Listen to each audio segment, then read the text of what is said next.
నాటేవైన పైసలు అడుగుదామని పోయినా. మరి ఇచ్చిందా బిడ్డ పైసలు? అదేడి ఇత్తది బిడ్డ, అది మొండిది ఇయ్యేది చెప్పనా. అవును, రేపు మా పని జరుగుతుంది. సరే కానీ కూర్చుందిరా. ఇంటికాడ పని ఉన్నదమ్మా. కూర్చుండలేవు పిల్ల.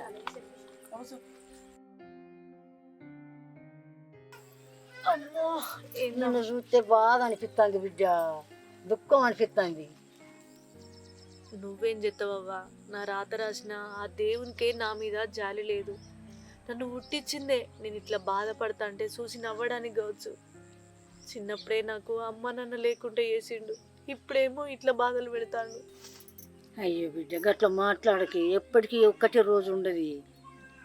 నీ మొగుడు మారుతాడు, నిన్ను మంచిగా చూసుకుంటాడు బిడ్డ. నువ్వు అట్లా అనకు. ఏడోకు బిడ్డ, నువ్వు ఏడితే బాధ అనిపిస్తుంది.